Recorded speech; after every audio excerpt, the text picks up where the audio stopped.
तो जैसे कि मैंने आपको ये फाइनल ओवरऑल ऊपर बता दिया है, अब मैं इसके अंदर डेप्थ तक आपको जानकारी बताऊंगा कि किस तरीके से हमें प्रारंभिक परीक्षा की तैयारी करनी चाहिए, किस तरीके से हमें मेंस की तैयारी करनी चाहिए। क्या जी मेंस की तैयारी करने के बावजूद हमारी प्रारंभिक परीक्षा की तैयारी हो जाएगी, या सीधे हम प्रारंभिक परीक्षा की तैयारी करें और मेंस की हम बाद में करें। कुछ बच्चों का मानना ये होता है कि मेरा प्री क्वालिफाई हो जाए, मेंस तो मैं अपना आप निकाल दूंगा। ये एक मिथ होता है और इस मिथ से आपको दूर रहना है। क्यों? क्योंकि जब तक आपको मेंस का टारगेट पता नहीं होगा, मेंस के बारे में आपको जानकारी नहीं होगी, या मेंस के बारे में आपकी लेखन शैली के बारे में आपको जानकारी नहीं होगी, तो आपका आप कितने बार क्वालिफाई कर लें, लेकिन मेन जो स्टेज होती है यूपीएससी की, से रिलेटेड दे सकते हैं। जब तक आप यहाँ नहीं पहुंचोगे तब तक आप ना तो ये फेज पार कर पाओगे, ना ये फेज पार कर पाओगे। तो मेनली हमारा टारगेट होता है कि हमें मेंस परीक्षा में जो हमारा सिलेबस होगा, या मेंस परीक्षा में हमारे जो प्रश्नों के पूछने की प्रवृत्ति होगी, या मेंस परीक्षा में हम किस तरीके से अपने सिलेबस को या बुक्स को ओरिएंटेड करना है या जनरेट करना है, या किस तरीके से तैयारी करनी है, वो जानकारी बहुत जरूरी हो जाती है। तो मैं आपको बताऊंगा कि जीएस फर्स्ट हमारा जो हो जाएगा, तो इसमें क्या होता है। अगर हम जीएस फर्स्ट में देखते हैं, इसमें 100 क्वेश्चन होते हैं, इसमें 100 क्वेश्चन होते हैं, और टाइम इसमें होता है 2 घंटे का। 2 घंटे का टाइम होगा, 100 क्वेश्चन होंगे, तो लगभग अगर आप रेशियो निकालते हो तो 2 मिनट का आपके लिए एक क्वेश्चन को सोचने का टाइम होगा। लेकिन यूपीएससी आपको 2 मिनट इसलिए दे देता है क्योंकि आप अपने माइंड को एक्सटेंड कर सको, आप अपने माइंड के लिए ज्यादा से ज्यादा प्रेशर दे सको। क्योंकि इन ये जो 2 क्वेश्चन वाले 100 क्वेश्चन होते हैं, इसमें एक ही क्वेश्चन का जो ऑप्शन होगा आपके पास, वो इस तरीके से होगा, उसमें 4 ऑप्शन ऐसे दिए होंगे कि आपका एक टॉपिक दिया होगा। जैसे कि आप सपोज करो राष्ट्रपति दिया होगा, तो राष्ट्रपति हमारा एक पूरा ओवरऑल एक टॉपिक है पॉलिटिकल साइंस में। तो अगर हम पॉलिटी में वो टॉपिक देखते हैं, तो उस टॉपिक में राष्ट्रपति पूछा होगा, तो राष्ट्रपति को अगर हम देखेंगे तो एक टॉपिक है राष्ट्रपति, तो राष्ट्रपति में पहला दिया होगा कि राष्ट्रपति की वीटो पावर क्या होती है, राष्ट्रपति की धन विधेयक संबंधित पावर क्या होती है, और राष्ट्रपति के निर्वाचन मंडल में कौन कौन शामिल होता है। तो ऐसे करके तो अब आप ये चीज को कैलकुलेट नहीं कर पाओगे कि ये क्वेश्चन कहाँ से पूछा है। जब हम पढ़ते हैं कि राष्ट्रपति की धन विधेयक शक्ति, वित्त विधेयक शक्ति, तो ये हमारा जो क्वेश्चन आ जाता है पार्लियामेंट का जाता है। पार्लियामेंट में अगर हम देखेंगे एक चीज को, तो इससे संबंधित हो जाएगा कि राष्ट्रपति की मतलब पार्लियामेंट संबंधित शक्ति जो हो जाएगी उससे संबंधित हो जाएगा। तो ऐसे करके आपको सोचने में ज्यादा समय लग जाएगा। तो यूपीएससी आपको ये चाहते हैं कि आप ज्यादा से ज्यादा प्रेशर अपने ऊपर लें, और उस प्रेशर से आप किस तरीके से निकले, तो उसी के संदर्भ में यूपीएससी अपनी प्रारंभिक परीक्षा का आयोजन कराती है। दूसरा हमारा पेपर होता है सी सेट का। अब इस सी सेट के पेपर में क्या होता है, इसमें 80 क्वेश्चन होते हैं, और प्रत्येक क्वेश्चन 2.5 नंबर का होता है, और इसमें भी टाइमिंग जो होती है आपकी लगभग 2 घंटे की होती है। अब ये 2 घंटे की टाइमिंग में आपको 80 क्वेश्चन अटेम्प्ट करने होते हैं, और इसमें से भी आपको पासिंग क्राइटेरिया चाहिए होता है। वो पासिंग क्राइटेरिया क्या होता है, आपको मात्र 27 क्वेश्चन सॉल्व करने हैं। अब ये 27 क्वेश्चन जो होंगे, इसमें कॉम्प्रिहेंशन होते हैं, मैथ्स होती है, इंग्लिश होती है, और रीजनिंग होती है। और ये 27 क्वेश्चन आपके लिए इतने ज्यादा सोचने के लिए विवश कर देंगे कि आप मानो कि दुनिया के सबसे ज्यादा प्रेशर के अंदर आप क्या हो जाओगे, अपने आप को सोचने के लिए विवश हो जाओगे कि मैं इतने प्रेशर में ये क्वेश्चन कैसे कर सकता हूँ। जिनकी मैथ्स अच्छी होती है और जिनकी रीजनिंग अच्छी होती है, वो तो आराम से सीसेट को क्वालिफाई कर लेते हैं। लेकिन जो मैथ्स बैकग्राउंड के नहीं होते हैं, तो वो कहीं ना कहीं सीसेट को लेके बहुत डरे हुए होते हैं। तो उन चीजों का भी हम समाधान इस वीडियो में देंगे, कैसे सीसेट से आपको पार पर लंका लगानी है अपनी, और किस तरीके से आपको सीसेट से अपने आप को उबार के सीधे क्वालिफाई कर लेना, मेंस में कैसे आपको अपनी अप्रोच को बदलते हुए इंटरव्यू तक जाना। तो ये सारी चीजें हम आपको बताएं।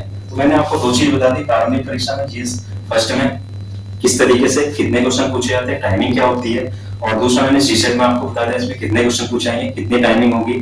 तो ये हमारा हो गया ओवरऑल यूपीएससी का नॉर्मल सा एग्जाम किस तरीके से कंडक्ट कराती है। अब इसका जो सिलेबस होगा और सीसेट का जो सिलेबस होगा, उसके बारे में मैं जानकारी आपको एक अगले नेक्स्ट वीडियो में बताऊंगा। और मेंस का जो सिलेबस होगा, दोनों को मैं कंपेयर करके बताऊंगा कि तुलनात्मक अध्ययन की कैसे हमें प्रारंभिक परीक्षा की तैयारी करनी है, कैसे हमें मुख्य परीक्षा की तैयारी करनी है, और कैसे हमें इंटरव्यू तक पहुंचना है। तो ये मैं नेक्स्ट वीडियो में आपको बताऊंगा। फिलहाल मैं इस वीडियो में केवल आपको ये बताऊंगा कि यूपीएससी क्या था और उसके फेजेस क्या थे, और अब यूपीएससी के लिए हमारा जो सबसे इम्पोर्टेंट चरण होने वाला वो ये होने वाला है कि यूपीएससी के लिए सबसे महत्वपूर्ण क्या होता है।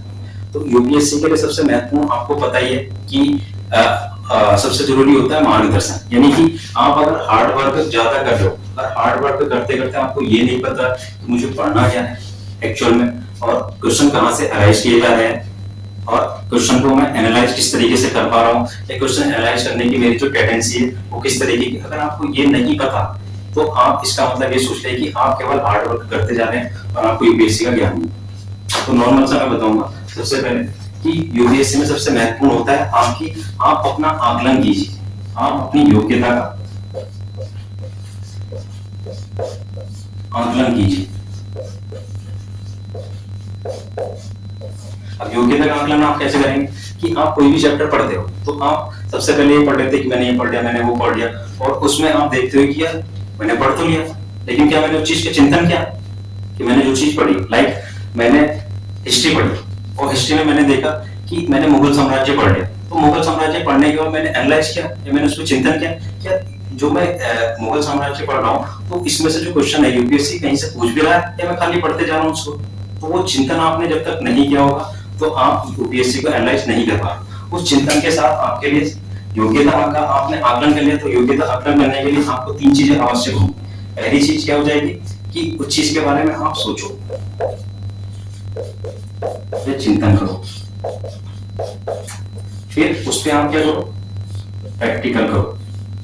प्रैक्टिकल मतलब आप प्रैक्टिस करो कि मुगल साम्राज्य पढ़ ले तो मुगल साम्राज्य में मुझे पढ़ने के लिए उसकी राजस्व व्यवस्था को देखना होगा, उसकी प्रशासनिक व्यवस्था को देखना होगा, मुगल साम्राज्य की हमारी जो स्थापत्य कला है उसको देखना होगा, मुगल साम्राज्य में जो मुगल शासक है वो किस चीज के लिए ज्यादा फेमस हो, जैसे अकबर अपनी धर्मनिरपेक्षता के लिए काफी प्रसिद्ध है। तो इस तरीके से हमें जो मुगल साम्राज्य है उसके बारे में एक जो महत्वपूर्ण व्यक्तित्व है, महत्वपूर्ण चित्रकारी है, महत्वपूर्ण स्थापत्य कला है, महत्वपूर्ण प्रशासनिक उनकी जो चर्चा है, वो सारी चीजें जब तक हम नहीं देखेंगे तो हमें समझ में नहीं आएगा कि हमने हिस्ट्री क्यों पढ़ी। तो यही चीज हमें समझनी होती है। तो इसके लिए सबसे पहले आप अपना आपको पहला ओवरऑल पढ़ लीजिए, उसके बाद आप उस पर चिंतन कीजिए, उसके बाद आप उस चीज को प्रैक्टिकली रूप में आप उस पर लगा दीजिए कि ये मैंने इसका प्रैक्टिकल, लाइक आप उसके क्वेश्चन कीजिए। ठीक है, तो इस तरीके से आप अपनी एक अप्रोच को बेहतर और एक अच्छे मार्ग पे पहुंचा पाएंगे। तो उसी के साथ आप यूपीएससी का आधा फेज ये सोच लीजिए कि मैं आधा फेज जो यूपीएससी का क्रैक कर पा रहा हूं। उसके बाद आप देखोगे कि यूपीएससी में जो एक सटीक अप्रोच होती है, मतलब कहते हैं ना कि वो स्मार्ट स्ट्रेटेजी क्या होती है, तो वो स्मार्ट स्ट्रेटेजी क्या होती है, सबसे बेहतर रणनीति होती है। रणनीति कैसे आप तैयार करोगे, सबसे पहले आपको पता होना चाहिए कि मेरे अंदर रेगुलरिटी कितनी है। आप अपने आप को देखोगे कि मेरी जो यूपीएससी के लिए अप्रोच सबसे जरूरी होती है कि मेरी रेगुलरिटी कितनी है। ये नहीं होना चाहिए कि आप कोचिंग सेंटर ज्वाइन कर लिए, आपने घर में पढ़ लिया, आज आपने 5 घंटे पढ़ लिए, कल आपने 6 घंटे पढ़ लिए, फिर 3-4 दिन तक आप मौज में सोच रहे हो कि मैंने आप बहुत पढ़ लिया, मैं पढ़ के बस इस चीज को क्वालिफाई कर लूंगा। ऐसा नहीं, रेगुलरली आप किसी दिन आप 4 घंटे पढ़ रहे हैं तो किसी दिन 3 घंटे पढ़ रहे हैं, किसी दिन 6 घंटे पढ़ रहे हैं। तो इस रेगुलरिटी के साथ आपके माइंड में ये चीज फिक्स होनी चाहिए कि मेरा टारगेट क्या है, यूपीएससी।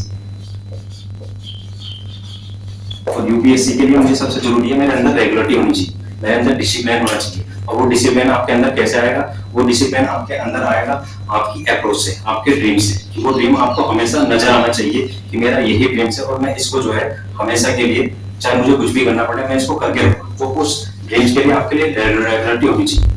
इस रेगुलरिटी के साथ आपको चाहिए टाइम मैनेजमेंट। Time management